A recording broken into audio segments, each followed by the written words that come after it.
SUPERLIGHT, Episode 8. Roc Hatfield, best-selling author, producer, and innovator, reads his new groundbreaking novel, SUPERLIGHT. The author blends myths and ideas from the Ancient Astronaut Theory and the Hebrew Bible to tell a story that will open the mind to new possibilities and distant worlds, all under the creation of the One. This is SUPERLIGHT.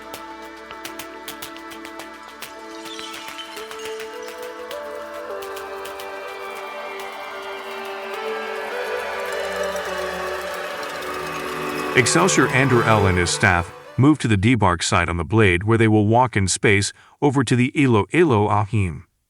Ambassador Lucent Tell is awaiting the arrival of the group from the Blade. He is speaking with the commander of his vessel as they look outside at the Blade, sitting 100 yards away. "Commander, what do you make of this vessel, the Blade?" "Ambassador, I am aware of this design. It is manifest, and therefore has many exotic accoutrements and capabilities. It has a trans-time drive system and many highly accurate weapons." The commander pauses. "Does it pose a threat to the Elohim, Commander?" Lucent Tell asks. "As long as we are in the Ethereum domain, it poses no threat. If we were to transpose into the Matterverse, it would be potentially lethal to us." The commander and Lucent Tell can see Excelsior Andrew L. and a group of Etherians walking in space toward the Elohim. "Senator, I have Jason Anderson on the phone, line 1. You want to take it?" asked his assistant. "Yes, thank you," barks the senator. "Jason, have you lost your fucking mind? Why are you talking to reporters?" "Well, if you must know, I am concerned about the effects of the SUPERLIGHT device, and I think people should be aware. Besides, Hilliard fired me," Jason adds. Whoa, a bunch of babies, you people is so dramatic. "Where the fuck is Hilliard? We have looked everywhere, and not a sign of him or his team," the senator says. "I don't know, Senator, but I did get a call from him this morning early." "Where was the call from?" "Did you look?" asks Senator Abramson. "Yes, I looked, and it was listed as caller unknown. He has gone into hiding and is using a burner or a call blocker. Get me that phone, Jason. I can get someone at NSA to trace it back. Maybe we can get a lead." "Okay, Senator, I can send it down express. It will be there tomorrow." "You know, Jason, if you want that device in good hands, we have to find Hilliard," the senator huffs. "I understand, Senator," Jason says. "Send me that phone and I will talk to you in a couple days." The senator hangs up. Airman Johnson has collected Brad, Nancy, and Walter, escorting them to the mess hall. As they enter, they see Captain Carpenter and 2 men at a table. They stand and greet. Barbara introduces everyone. "Brad, Nancy, Walter, I would like you to meet Steve Rudin and Oscar Tillman. These guys are contractors to the Space Force Deep Black Division. The same guys that developed the TR-3 Black Manta you all flew on. They work on the infamous 17th floor, the bottom floor and safest floor in the base. An intruder would have to navigate down through 16 floors in security to reach this floor and its secret projects. These guys are going to help you set up your device. I have approved this as a Halo-class project, which means no spending caps. So, whatever you need, just ask, and it will be provided to you. If the new empire is interested in this thing, then we all are interested in it. Nancy, Walter, I know you may need some briefing to get you fully up to speed. Maybe Brad can fill you in later. After lunch, I am going to have Steve and Oscar give you the 10-cent tour. Well, some of the toys they have down there cost a significant portion of the U.S. budget, off-record budget," Barbara says. "We have been talking with these Greys for years. The Air Force prior to us. We never see the tall Greys, always the little ones. So that tells you something right there. Your little black box has them freaking out, so we need to know why and how to leverage from it. My job here is to oversee development of space technologies. The Greys are so far technologically ahead of us, it would take thousands of years for us to discover half of that stuff. We have asked them to help us for years, and they have given us an old depleted ship and some elements that are not found on Earth, but that's about it. Even their old scout ships are impossible to reverse engineer. We have been able to take a few components and use them. Back in the 50s, many of the big tech breakthroughs were reversed grade tech. They seem to be a race of thinkers and scientists. They use some kind of black magic. I just call it that. They call it manifest.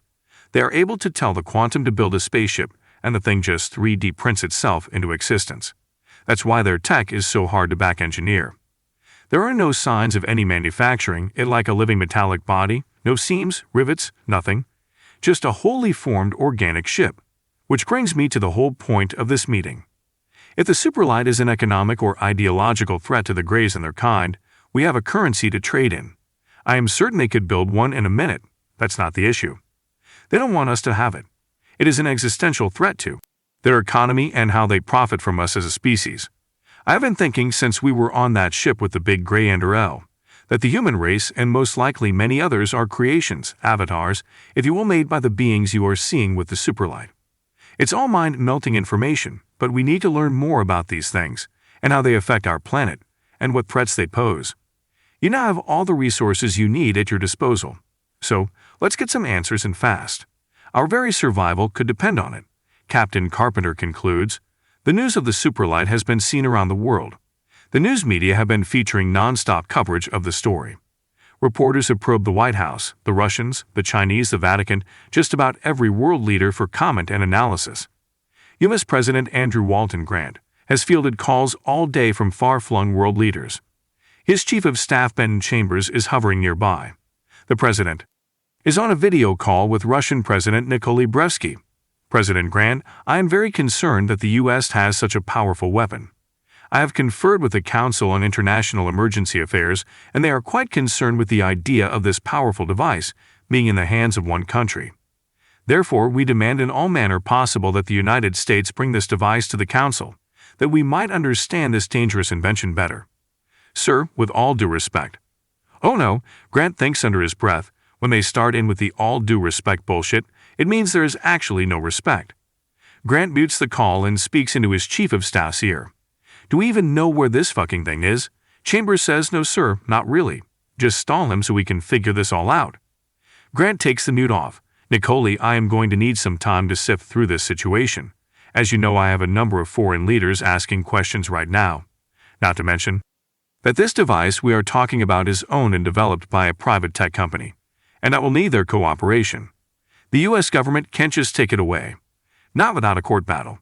I am sure we can find a solution that benefits all parties. Thank you, Mr. President, Brevsky says, adding, please notify us when possible regarding the whereabouts of the device. I have been briefed on the situation and know that it is in hiding somewhere in the southwest part of your country. Believe me, Mr. President, I will be able to tell you with high accuracy where the device is in a day or so. Thank you, Mr. Brevsky. I look forward to our next call. Benton, get the National Security Director and a couple Joint Chiefs, and Andy Newhall, Secretary of Defense, up here, ASAP. We need a plan. The whole flippin' world is pissed off at us right now. Oh, and who was that senator in those news reports you showed me? The President asks. Senator Arthur Abrahamson, Democrat from Massachusetts. Says the Chief of Staff. Fine, let's get them all up here so we can sort this thing out, says President Grant. The grand hall of the Ilo Ahim is opulent, jewel-like. Rows of beautiful tables, with hundreds of leaders and diplomats standing and seated. A large choir is singing on a grand stage. 30 individuals are creating a sound so colorful and emotional that it brings intense pleasure to the listener. No rhythm, just a continuous wave of sound, like a chorus of synthesizers. Ambassador Lucien Tell walks into the ballroom, accompanied by Excelsior Anderl and his entourage. Everyone in the room stands, and the music gets louder and more state-like in texture. The group makes their way to the VIP table at the head of the room. Lucien Tell motions for everyone to be seated. He speaks to the gathering. Be not afraid, power and glory to the One. Greetings and peace to all those who are gathered here now. I am delighted to introduce Excelsior Anderl, commander of the Guardian and Excelsior of the New Empire. Boos and moans can be heard in the crowd. I am certain a number of you have concerns regarding the legitimacy of the New Empire, but must I remind you that it was and is the one that embraces this division in our society. We must embrace it as well. Excelsior, please a few words. Thank you, be not afraid. Power and glory unto the One. The two small grays that were sent to Earth to meet Barbara, Brad and Bill, are trying different codes on an outside hatch at the bottom of the Ilo Ahim. They are using a small pad to break in. The hatch suddenly flips open, and the little grays enter the giant ship. Down on these lower levels, it is not so jewel-like, very plain, just utilitarian. They find a room with dozens of video monitors. They wave the pad in front of the video screens. Okay, let's go, one of them says. They quickly leave the way they came in. A half-mile above on the command bridge of the Ilo Ahim, an officer sees something on his monitor. It is the two grays walking into the power room down below. Commander, take a look at this. The commander steps over and looks at the video screen. What is in that area? the commander asks. That is a distribution node for the Matterverse converters. Could the converters be disabled from that location? The commander ponders. I don't think so, Commander. However, the software that drives the matter converter is partially accessible from there.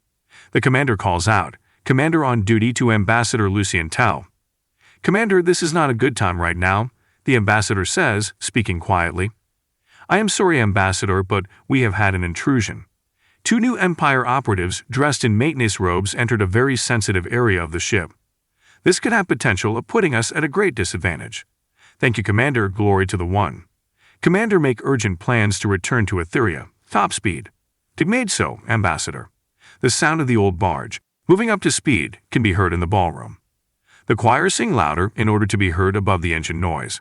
Excelsior Andrew L. leans to Ambassador Lucien Tell and says, So this is all an elaborate kidnapping scheme, Ambassador. The ambassador chuckles, no, not at all, Excelsior, but it was a real chance to collaborate. But your operatives broke into a sensitive part of the ship, and we feel it prudent to return to Etheria. Don't worry, I will provide you and your party a shuttle to return to your vessel. It has to be before we cross the border net, as I am sure you are aware. Go now, my staff will escort you to the hangar deck, snaps Lucien Tell. The blade is now pulled alongside the Ilo Ahim and is pacing it. Andrew L. and his group have boarded the shuttle and are exiting the Ilo Ahim. They can see a bright red net just ahead of them. The border net, only authorized Etherians can cross over it into Old Dominion territory. Look for the print version of SUPERLIGHT where you buy books. SUPERLIGHT is part of the Atlantium Network, a collection of books, videos, and podcasts. You can find all things Atlantium on Amazon, Lulu, YouTube, Twitter, and Facebook. Until next time, power and glory to the One.